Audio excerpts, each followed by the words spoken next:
Guys ready? Y'all ready? Good morning. My name is Craig Volland. I'm a member of the All Souls Unitarian Universalist Forum Committee. Welcome to the All Souls Unitarian Universalist Church Forum. The forum's mission is to afford a platform for the discussion of significant issues, especially those that involve ethical values in the contemporary world, and also to promote critical thinking. And we've been doing this since 1943. The first thing is please silence your cell phones because this program will be also replayed in a week and a half on KKFI, and it's also on YouTube.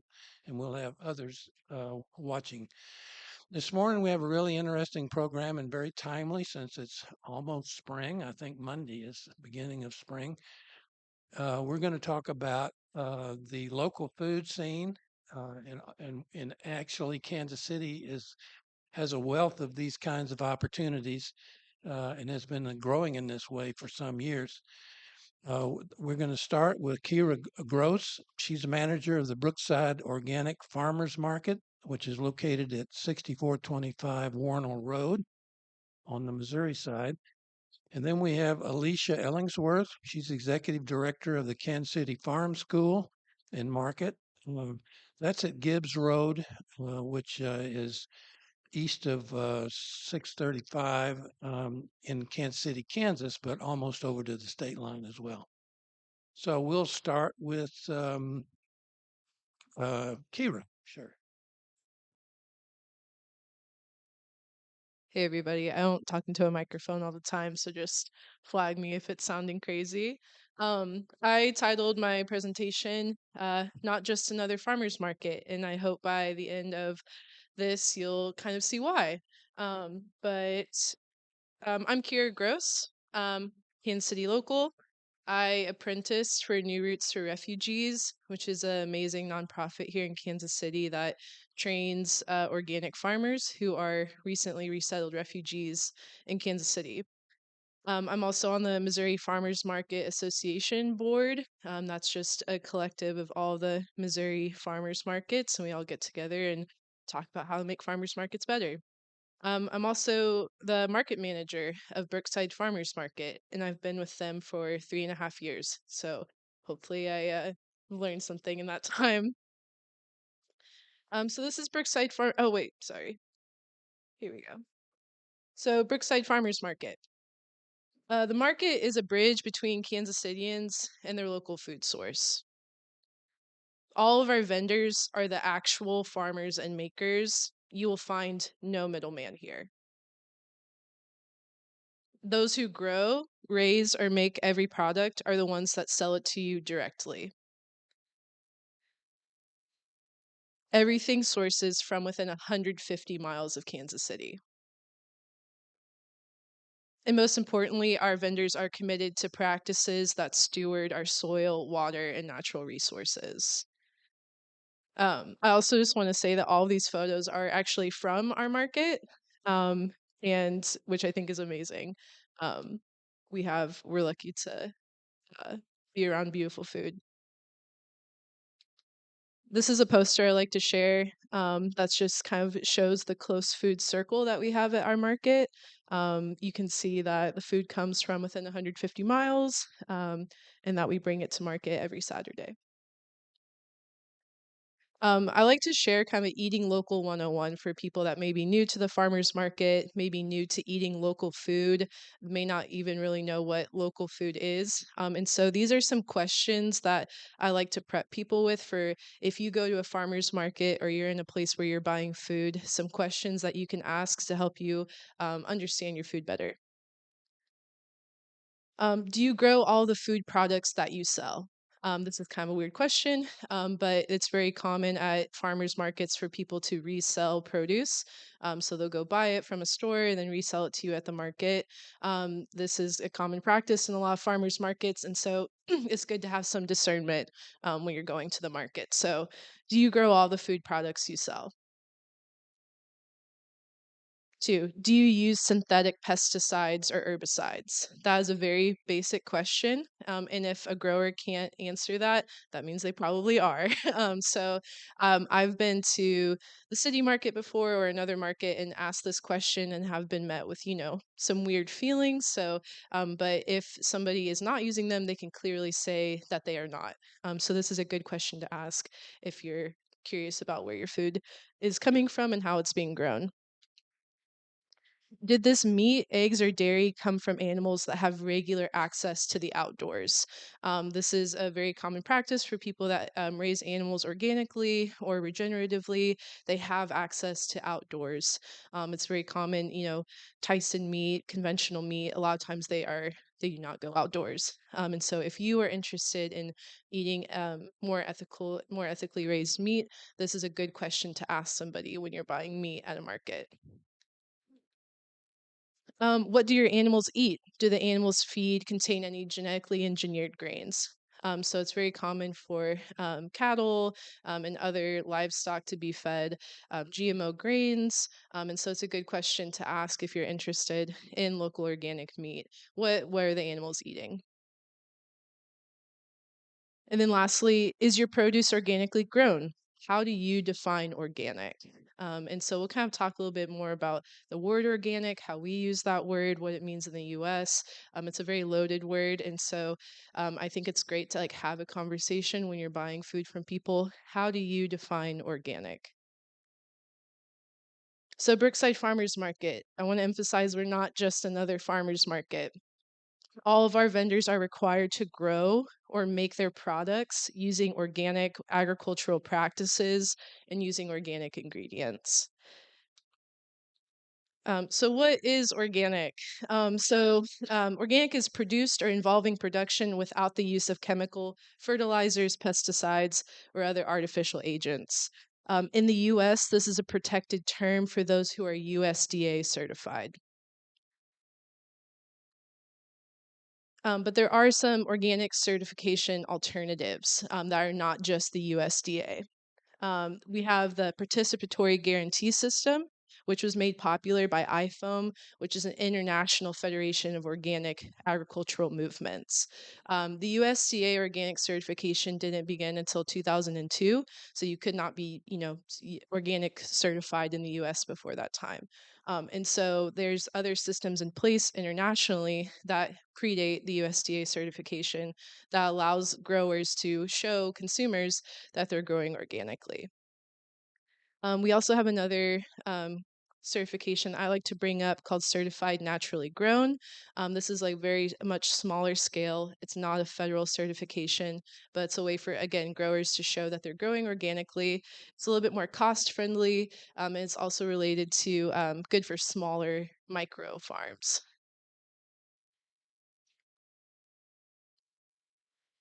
I'm going to touch a little bit more about the participatory guarantee system. It's a really long word, but it's basically a way for growers to come together as a group and demonstrate to the consumer their growing practices, is the very basic idea of it. This was made popular internationally for growers who are impoverished, micro farms. It's a way for them to come together collectively to vet each other's organic practices and then demonstrate that to a consumer. A lot of times, federal certifications are much more applicable to large industrial sized farms. In the eyes of the USDA, a small farm is making $250,000 in agricultural sales. So a lot of the farmers that I work with are micro farms. And so a lot of times these participatory guarantee systems is a way for us to come together as a market and communicate to the consumer how we're growing. These are a few local Kansas City organizations and markets that are using the participatory guarantee system and alternative certifications. So Cultivate KC, New Roots for Refugees. They have a growing standards and a pledge that all of their growers go through that basically they are pledging that they're growing organically. We have the Kansas City Food Circle, which me, Alicia, and Craig are all involved with. And members sign a sustainability pledge annually. And then we have Brookside Farmers Market. So our vendors complete an annual application showing their organic standards. They're required to submit proof of organic input, seeds, and practices. And we have an annual farm tour open house where consumers and other farmers can come to people's farms, check it out for themselves. And all of these represent, I mean, over 150 plus growers, and that's all within 150 miles of Kansas City. So, like Craig said, Kansas City is actually an amazing place for local organic food, and there's a lot of different organizations that are working on this. And so, definitely, like, yeah, be thinking of these people when you're thinking about local organic food. So I'm just going to take you through what it's like to be a vendor at Brookside Farmers Market. So first, agricultural producers who are farmers, they complete an annual application.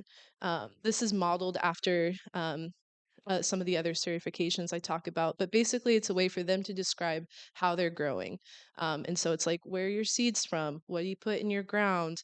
What are you putting in your ground? What is there pesticide use anywhere nearby? This application is then reviewed by a current farmer, so everything stays within house. There's no like federal overreach. There's no larger corporation. It's farmer to farmer peer review. And so we're able to keep things low cost, which is a huge benefit, and also reduce the amount of paperwork required. Our board of directors will then cast a final vote after an application has been reviewed, just to do a final pass over to make sure that that whoever's coming to market, whether it be a farmer, a baker, a maker, that they're using organic, sustainable practices, and that's for every single vendor that's at Brookside Farmers Market. So some of the benefits of using this kind of organic system is that it's lower cost. It's straightforward annual paperwork. It doesn't change that much. It's consistent.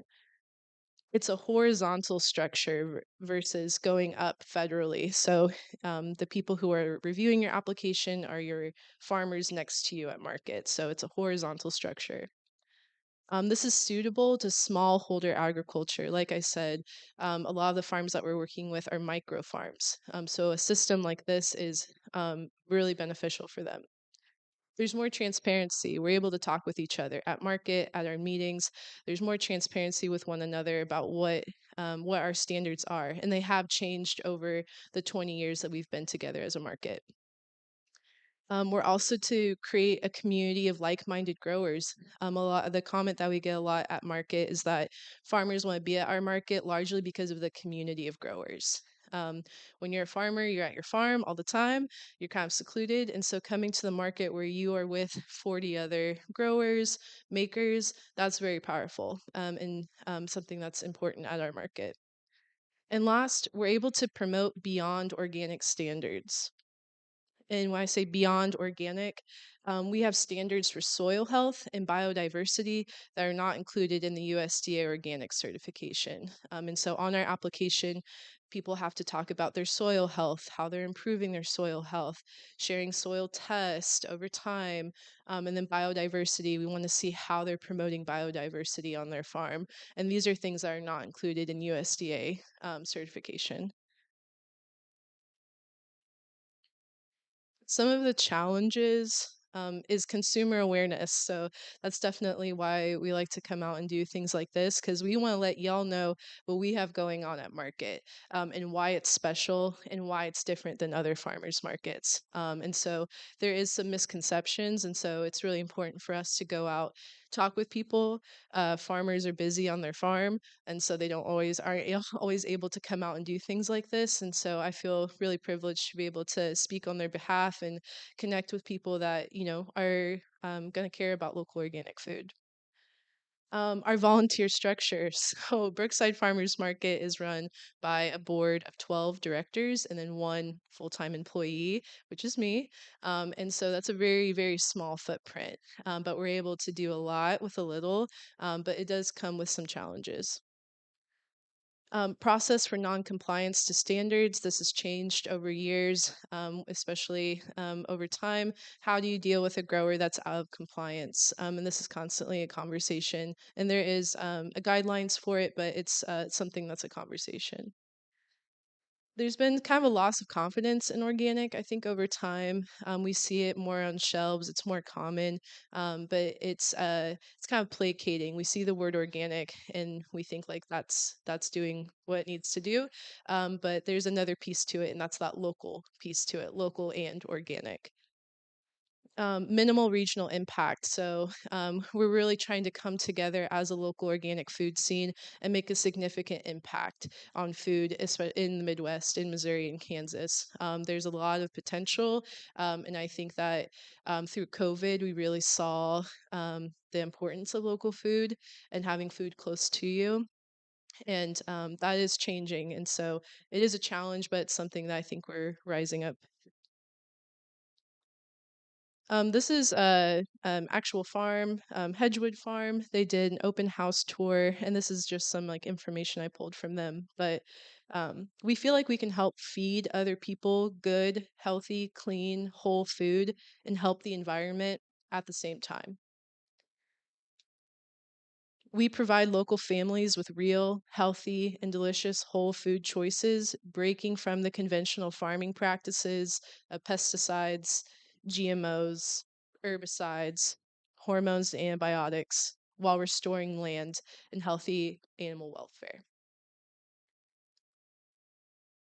I know, yeah. So I only put one of these in here because it makes me sad. But the difference between local, organic, and conventional is day and night, is night and day. So these are actual pigs at Hedgewood Farm. You can see that there's green behind them. They're actually rotationally grazed through forest. And so these pigs will get moved in a few days, constantly moving on to greener pastures, literally. They're in the shade, they're outside, and this is night and day from conventional pork processing. You could not go tour a pork facility. You would cry, you couldn't breathe, it's sad, you would feel demoralized. Going on a farm tour and seeing the pork that comes to market, energized, you're happy, you're taking pictures, you can pet the pigs, like it is night and day. And I think people realize that, but when you see the difference, it will make a marked change in you forever. So, on the lighter note, some of our events that are coming up at Market this spring. So, we have the Eat Local and Organic Expo, and then our opening day will be Saturday, April 8th. And then starting in April, we'll be open every single Saturday, April through October, 8 a.m. to 1 p.m. We also have fun festivals that we have planned, and so just check in on our website and see when those are coming up. There's always something kind of extra and special going on Market those days. I want to plug the Eat Local and Organic Expo. Craig and Alicia and I have all been involved with the expo. It's an amazing it's like Brookside Farmers Market times 10. It's like a mega organic farmers market. It happens for one Saturday, usually that first Saturday in April. So this year it's April 1st, and it's at Johnson County Community College. It is an incredible event where local organic growers all come together for one mega farmers market. You can plan to get your transplants for your garden there, sign up for community supported agriculture, farm share programs, and just connect with people who are growing food. It's if you don't know much about local organic food, when you leave, you'll know more. And so definitely come out and support. It's an amazing event. I also want to say that our market accepts and doubles SNAP and EBT. So if you or somebody you know has food assistance dollars that they receive, we can accept those at market. And due to a special program called the Double Up Food Bucks program, we're able to double people's SNAP dollars. So if you spend $10, we give you $10 to spend on fresh fruits and vegetables, and that happens all year long. So definitely encourage people to get to their farm, and that's every farmers market, not just Brookside. But we're really proud to be able to do that. And the amount of SNAP that is spent at market increases every year. So definitely, if you know somebody that's on SNAP or EBT, please tell them about that program. So some ways that you can get involved with the market. So we are looking for people to host our kids tent. So Saturdays at market, we have a ton of amazing kids come to market, and we're looking for somebody or people who are interested in hosting kind of an eco-friendly kids event. It could be all different kinds of things. It's like a 3-hour commitment, and if you do it, you walk away with a basket of veggies and also just like good memories, good times. So please reach out. I'll try and plug my email with Craig so people can reach out. But a great way to get involved in a service that we're looking for currently at Market. Um, Also, you can become a community member and eventually a board member. So our board is what they call a working board, and so our 12 directors are incredibly involved. It's a mix of vendors and community members who care about local organic food. Please come by. Um, I'm going to skip some of these, but we just ask that you join our local organic farmers and vendors on this path as you experience the benefits and tribulations of knowing your farmer, following the growing season, and creating a new normal. But I want to thank everybody for letting me talk about the market, and I'll be available for questions after. Good morning. I'm Alicia Ellingsworth. I'm a co-founder and executive director at Casey Farm School at Gibbs Road. We're in southeastern Wyandotte County, I-35 and 635, a couple of miles from IKEA, if you know that spot. Um, when Craig asked me to talk about the local food system, wow, we've been talking about the local food system for a long time, building the local food system. It's deep and broad, and we've come a long way in a number of years. I moved to Kansas City in 2009 to run a farm called Gibbs Road Farm. Um, and on that land, I've learned so much.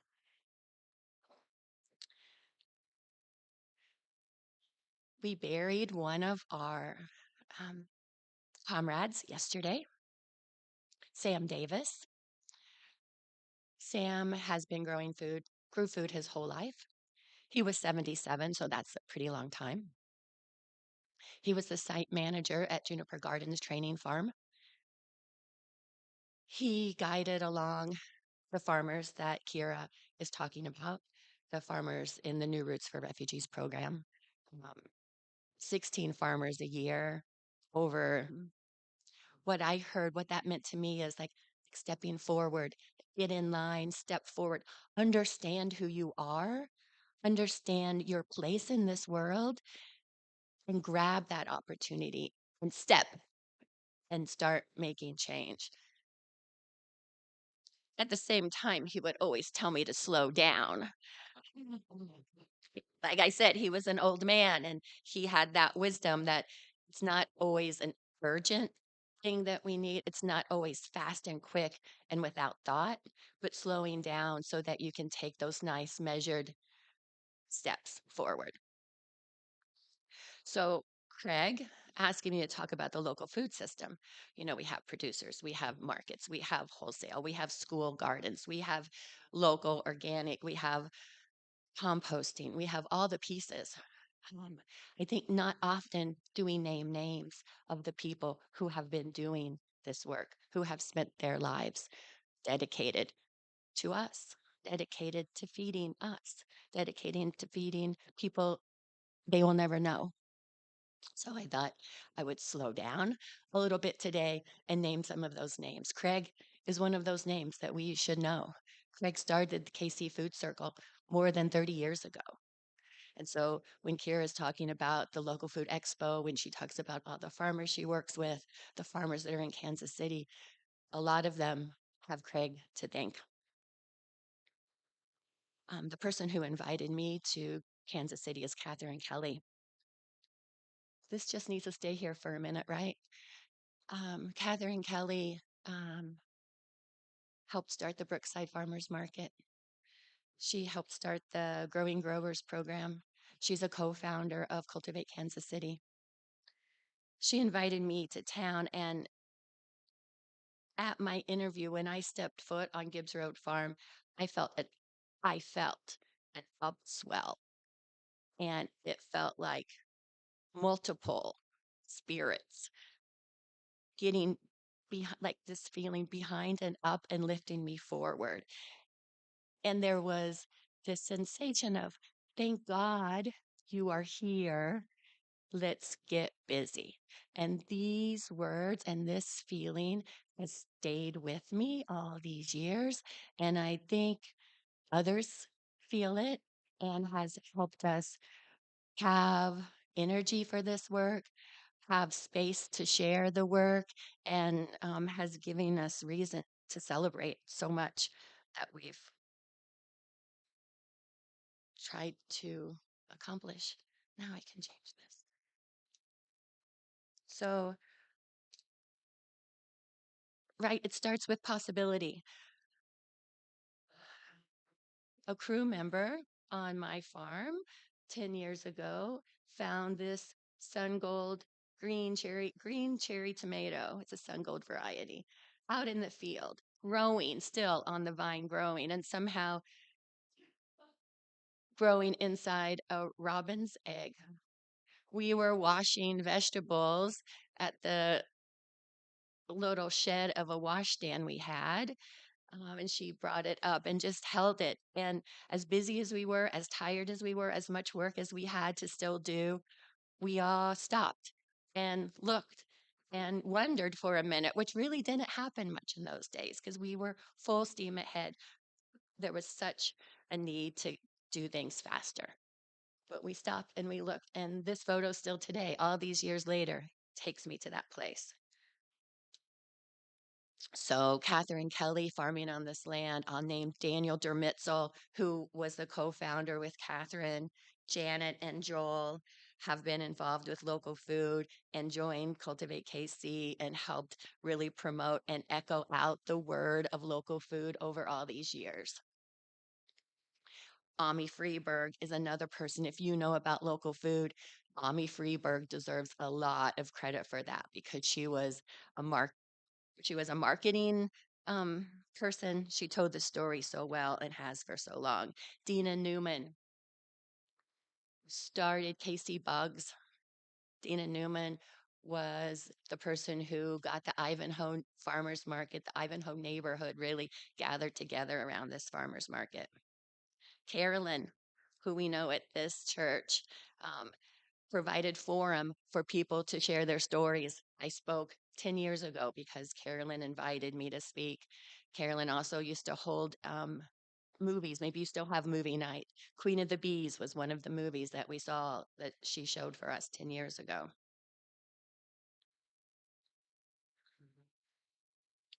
So I returned to Gibbs Road Farm and we started KC Farm School in 2018. And someone asked me what the farm might look like. And in 30 or 40 minutes, I had this sketch downloaded. I'm not a, I think I'm a decent artist, but I think it's partly that, right? It's like grabbing the opportunity and step forward and share your vision, your mission. The people in the food system have done this all these years. I want to mention a person named Mark Manning. This is our farm. So when we talk about Gibbs Road Farm, it's this little 3 acres. We rent that space from a wonderful family that have owned it for a long time. Across the street, we had the opportunity to purchase 11 more acres 2 years ago, and we call that common ground. And for the past 2 years, we've been walking it. We pledged to walk 100 times before we dug a hole. We know that people, animals, insects, soil life has been going on for generations before us. So we really wanted to take it slow. Not often do we get a chance to stop and slow down and really consider that we are part of the system. We're part of this ecosystem. We no longer can assume that we're on the top of the food chain, that we're one among. That really hits us on this land called Gibbs Road. At least from me and where I stand in the food system, the spark happened there. And I believe the spark that happened there 20 years ago happens there now. And will, I believe, continue to happen doesn't come from a single person. As important as we all are, it comes from many single people and groups of people. We know Don Wise, another person who has been involved in the local food system for all these years, bought the property that's Gibbs Road Farm 30 years ago on his credit card, and he started a youth training facility in the greenhouse. And we know that people were in this area 5,000 years ago. We know that Kansas City is right in the middle of this landmass, this country. And from Kansas City in the west all the way to the Atlantic Ocean, from the Great Lakes down to the peninsula that we call Florida now, was part of the Hopewell Exchange, where people had multiple languages, multiple cultures. People were growing food in place. People were making art. People were trading. People were living in a cultivated, civilized, communicative, collaborative way 5,000 years ago. The remnants of their civilization exist. There are 30 sites around Kansas City. You've seen the mounds, you've heard of the mounds. Those belong to people who lived here and grew food here and were the local food system 5,000 years ago.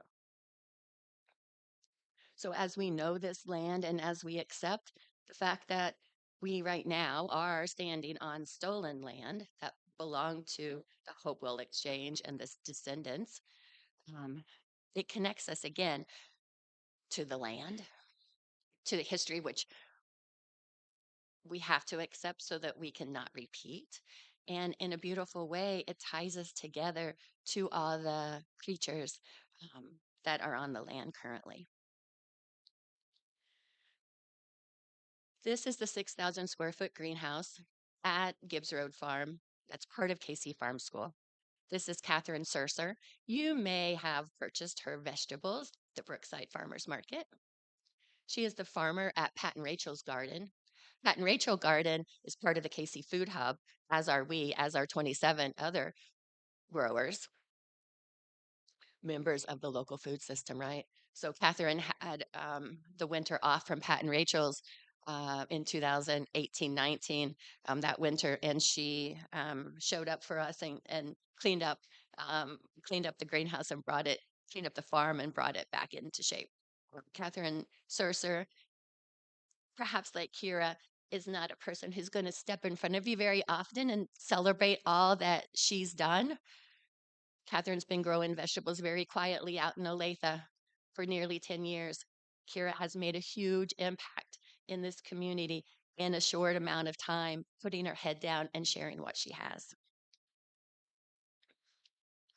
So, KC Farm School, like I said, I started farming at Gibbs Road Farm in 2009. I was there for 6 years, worked with Cultivate Kansas City, left, did a few other things. And then when Cultivate announced that they were leaving Gibbs Road Farm, there was a physical pull to that land. And I started asking, what might we do there? I had a pretty good idea, right? Because we knew what worked there before. So we offer education to all ages, all ancestries, all abilities.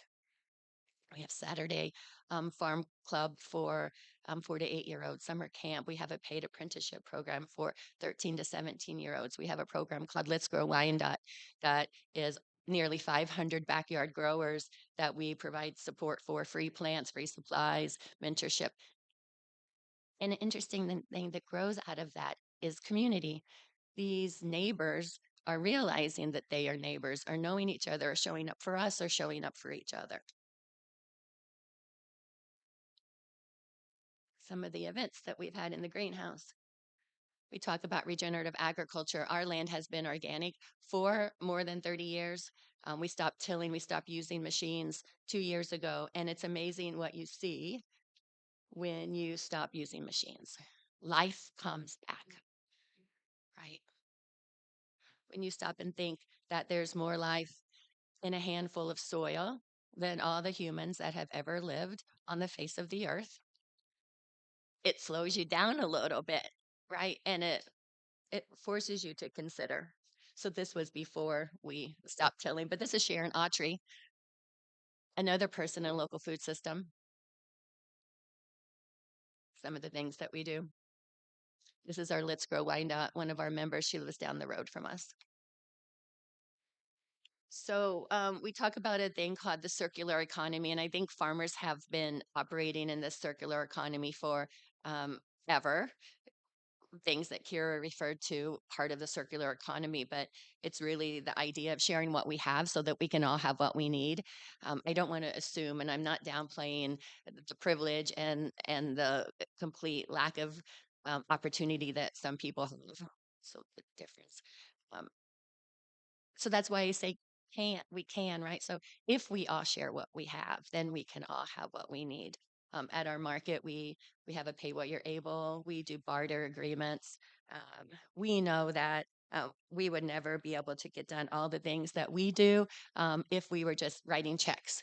Um, I think that writing check, that transactional piece takes away some of the heart um, of it. And so when two hearts come together and we make space for each other, like you all do here all the time, then beauty grows, opportunity grows, hope grows. Our farmers market is on site on Wednesdays, 3 to 6, and we have a handful of growers. It's a place and value added producers. It's a place where a lot of young or up and coming producers get started. So it's a happy, fun place. I think every farmers market you go to, people will say it's a happy, fun place. There's some kind of celebration that's always happening around food. It's a really special thing. We'd love to see you. We also have a CSA program, 40-member CSA program. We barter for some of the shares. The shares are always pay what you're able as well, and some people pay full price. Oh, so this box in the back of this picture is a germination chamber. This box is where we start all of our seeds that go into the ground. This box is where we start all the seeds that we sell at our 3 transplant sales. We have one coming up on Saturday, and then we have a couple others. It's where we start all of our seeds that we give away to the Let's Grow Wyandotte program. My daughter and Sam Davis built this seed chamber 10 years ago. You'll have to come and see it. This is Kyra. This is Kalika and her young son, Meyer, in the picture. Kalika helps us out a lot too. I have named 10 people, and I could go on for another 10 hours. I need to leave you with the idea that in this time of complete uncertainty, we have all the power to choose our next steps. It's something that we work on every day. It's something that we share with everyone who comes to the farm, sometimes in words, sometimes by example. I think the sooner that we're able to slow down and look around, realize we're not in this alone, realize we have more in common than we have difference, and realize that it's the simplest things. Another thing Sam would always say to me is that you don't really know a person until you slide your feet up under their kitchen table. And that's another thing, right? It comes back to food. It comes back to just the simplest of things. So, on the farm, our first agreement is that we say hello to everyone we meet. And it's that sense of belonging, it's that sense of safe space that we want to create and that we share in all the ways. You can find us on the website, social media. We're pretty loud. I want to thank you for this time. I want to thank you for the people who have been doing the work all this time. And truly, we've only begun. The young farmers that are coming up are growing in their power, they're growing together, they're supporting each other like ways I've never seen before. It's a really hopeful time in Kansas City. And um, um, yeah, we welcome you to join in any way that you can.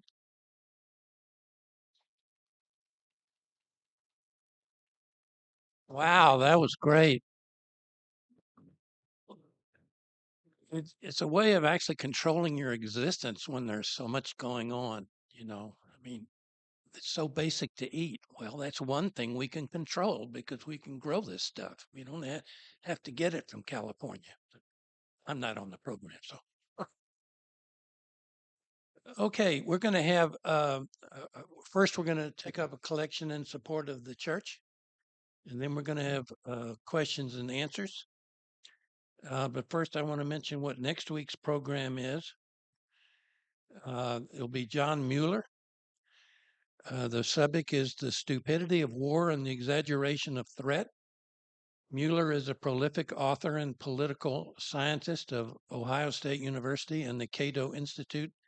He will discuss his 2021 book, The Stupidity of War, American Foreign Policy and the Case for Complacency, assessing the historic decline of international war and the tendency, nonetheless, to exaggerate national security threats. So that'll be real interesting. Now, when you ask well, first of all, I want to mention that you can, those of you watching on YouTube can ask the question, and George there will ask it for you if you'll put it in the chat or whatever they call it. Um, so when you ask a question, everybody gets one question until everybody's had a chance, and no statements. Our speakers will stay afterwards in the library for any further discussion, and then you can make speeches and comments. So, okay, we'll just go ahead and start with questions. Here's one right there. Yeah. If you please expound on antibiotics, I saw that one time in all the things, and I feel like that's really an important issue. Yeah, so for those that don't know, it's very common with poultry and other livestock animals for them to use or antibiotics even when the animal's not sick. They just kind of pump them full so that they never get sick, and that's a very common practice. At market, we require that livestock are not treated with antibiotics, and that there is like natural methods to our poultry producer adds turmeric to feed, adds apple cider to feed. There's a number of preventative organic measures that people are using to raise livestock without antibiotics. There is cases where animals are provided antibiotics in the case that they do become ill, and there is a process for that. So we're not like zero antibiotics, but we are not like how I said, pumping animals full of antibiotics as a measure.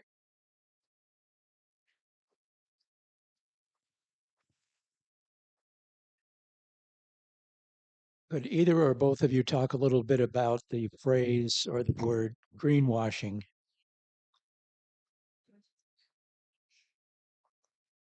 The question is, could we talk about the phrase greenwashing?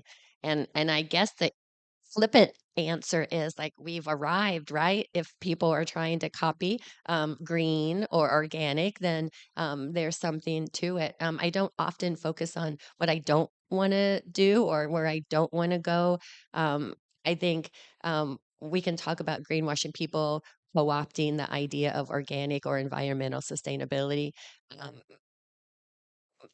it's a capitalist society, and we're not going to get away from that. And as we move away from capitalism, then there will be less need to greenwash, lie to each other as we move toward community of knowing each other and cooperating. Less and less that people won't be able to lie and fool folks, and there will be less of a need.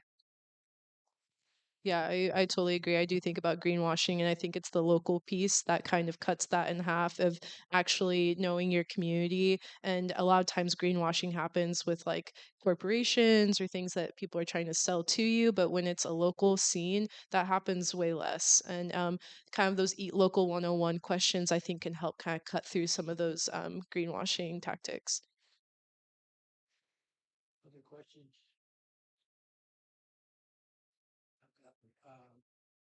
George, do you have a question? I don't have it. Okay.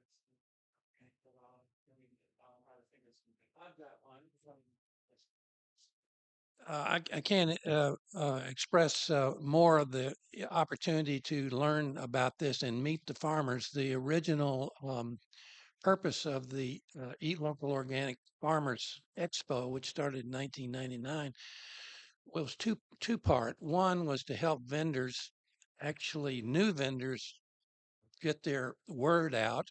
Uh, Although vendors come back year and year, they're welcome every year. But the other thing was to basically give a chance for people off the street in Kansas City to come in and get familiar with this concept of local food.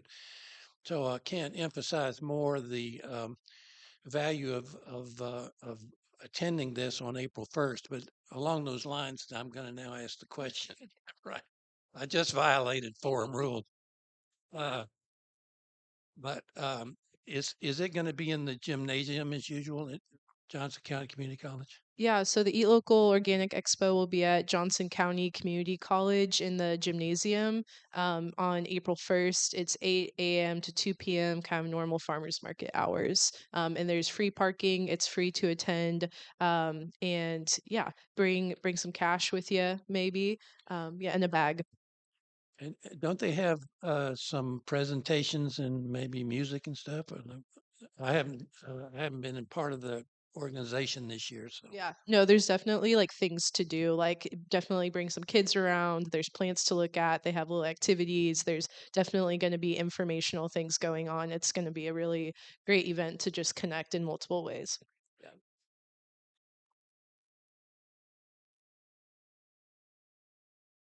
Thank you to Craig for breaking his own rule. Yeah, so I have a question. I was wondering if there's any federal or in the awful Missouri State Legislature legislation that might help local farmers markets. Uh, so I can say a few things. Sharice Davids, a U.S. rep from Kansas, was at our farm just this week doing a listening session. Um, she invited 10 other organizations, and she just wanted to hear what's important to farmers, wanted to hear wanted to hear what's important to folks who are working in this nutrition program, making sure that people have the food that they need. Also say that the young farmers of Kansas City, people who have been farming less than 10 years, are very active, are passionate, and are bonded together and are working together um, to move us forward. I kind of lost my train of thought. I would say I don't know about Missouri legislature, but locally for sure, land zoning has continued to be an issue. So zoning land for urban agriculture has been an effort that a lot of people in Kansas City have been working towards for a long time. And so there's a lot of different example, putting up a greenhouse on land previously was taxed like it was like a house or like an industrial sized building when that's like not the case. And so it's kind of just making our councilmen, and I kind of focus like micro, like locally, making our councilmen aware of what urban farming looks like and what our needs are. Another example is Catherine Kelly, who Alicia mentioned, like helped push an ordinance that like people can have urban chickens. They can have like 6 urban chickens if like both of their neighbors say it's okay. And so things like that, where it's just like kind of paving the way for urban agriculture, and it really takes a lot of awareness and a lot of like pushing that needle forward. And I think state legislator wise, it's just pumping dollars into local food and making that a priority, and making that the norm in Missouri.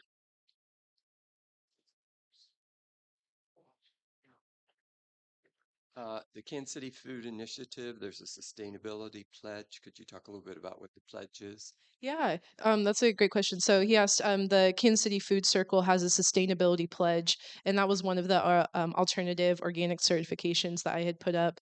And that's also who runs the Eat Local Organic Expo. And so this pledge basically outlines how growers are growing. There's one for beekeepers, there's one for livestock, there's one for produce, and it basically lists out I do not use chemical pesticides, herbicides. I use organic seeds. I there's a lot of different stipulations, and it's a bona fide pledge.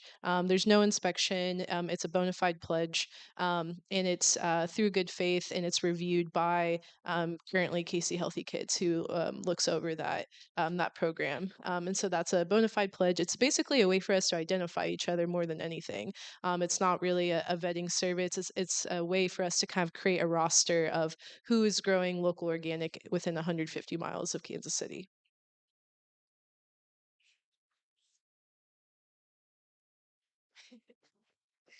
Um, my question is, I don't want it to be taken as a negative thing. I just feel sad inside every year when the expo comes around that we can't have one on the Missouri side also in Kansas City.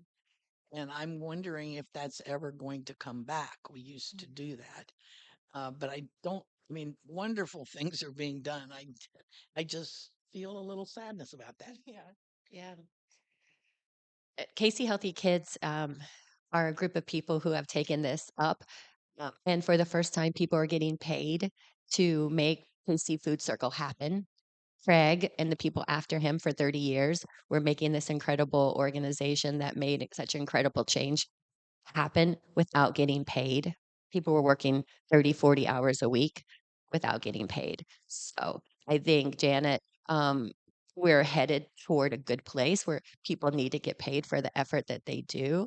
And the more we show up at Johnson County, and when Johnson County says, hey, you guys are too big, you can't have any more people, then, that need arises. So let's say we're 3 years away from having another one in Kansas City, Missouri.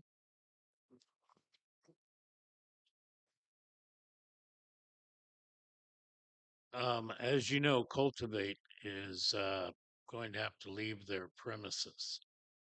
So I was wondering if anybody knows what those folks' plans are, number one. And also, this is a developer versus farmer issue. And I'd like to hear what you think about that.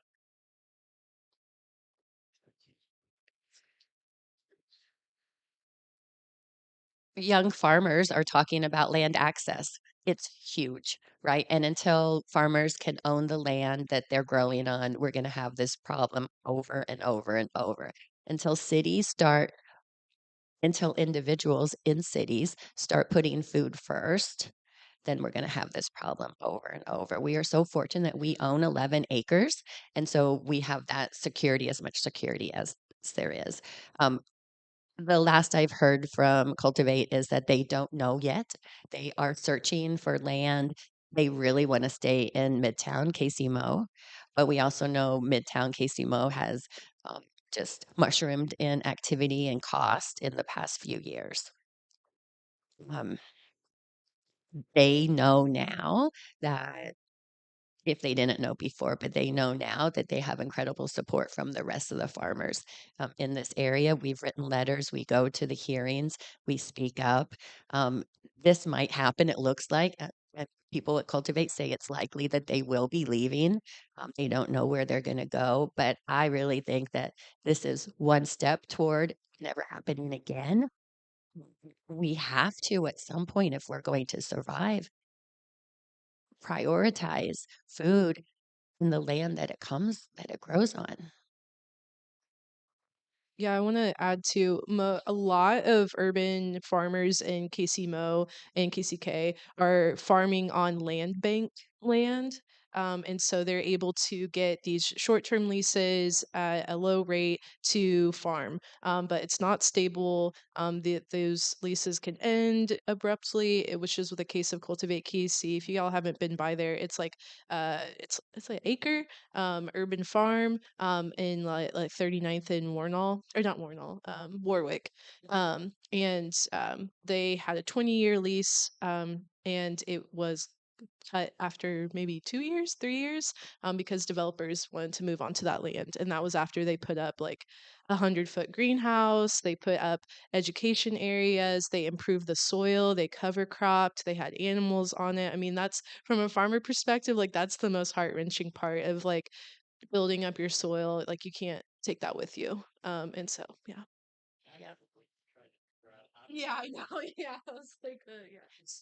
Yeah, so we talk about the land bank both in Missouri and in Kansas City, Kansas. In Wyandotte County, there are 4,200 parcels in the land bank, 4,200. And developers can buy that land. They're going to put up a building, an apartment building, a garage, a house. Urban farmers cannot buy that land bank land at this time unless they're somehow tied, connected to a nonprofit that is going to help them or vouch for them. So there's just not that opportunity right now. But there are good people in government. There's really good people in the unified government and the planning department who have prioritized food and are finding a way to give farmers, people who want to grow food, a chance.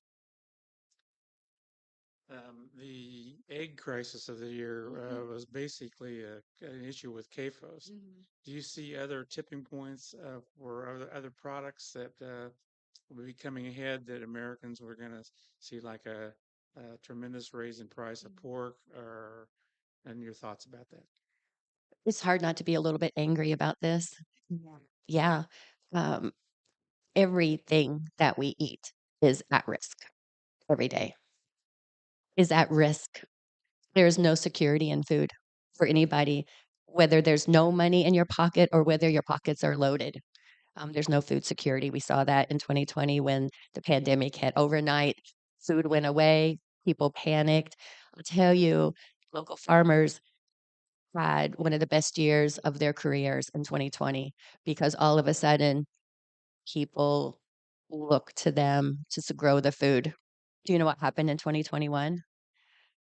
Local farmers had one of the best, sorry, in 2021, the following year, local farmers had one of the worst years in their career because they had planned for that increased demand. They grew food for that increased demand. They grew food for people who came to them in need, and those people went back to the grocery store. So, George, we're always going to have this problem until we realize that we're in this together and that we need each other and that our choices that we make every day count, they matter. And farmers would not be wise people if we continue to grow and provide food for customers who aren't there. We have to get it somewhere. And over the past 13 years that I've been growing in Kansas City, I've seen more farmers leave farming than really farmers that have come up and have stayed farming. Yeah, I would agree. Our farmers market had one of the best years ever during the pandemic because Mayor Quentin Lucas very quickly deemed farmers markets an essential service. So that's an example about how people that are aware of food and governance can really benefit local farmers. And yeah, we had like farmers were selling out. It was amazing. And then yeah, like the year that people could go on vacation again, it was like the farmers market was quiet.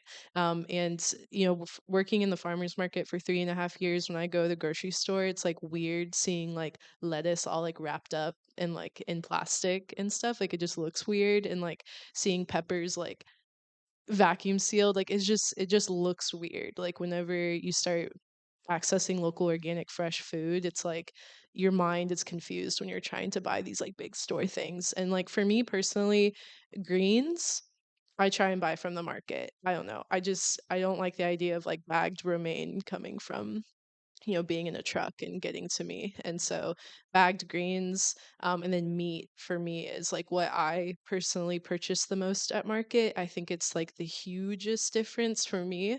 And so if you're worried about food, your food and food risk and illnesses and things, just find out like what is important to you and like what makes you feel like safe and good and um, when you're going to the market.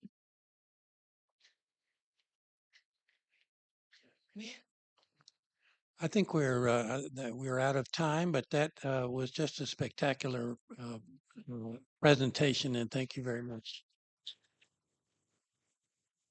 And they'll be around for another 20 minutes or so to answer any or hear your comments or whatever in the library here. So thanks a lot for attending the All Souls Forum. Thank you. Thank you, Craig. Thanks, Craig. Thank you. That's good.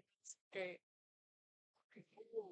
Great. We just go right around the corner here. Yeah. So if you want to gather your things.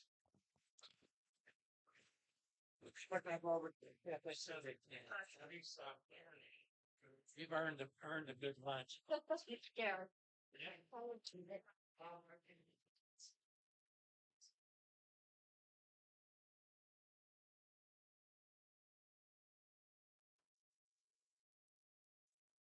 I think you're going to get some support from the website of the forum.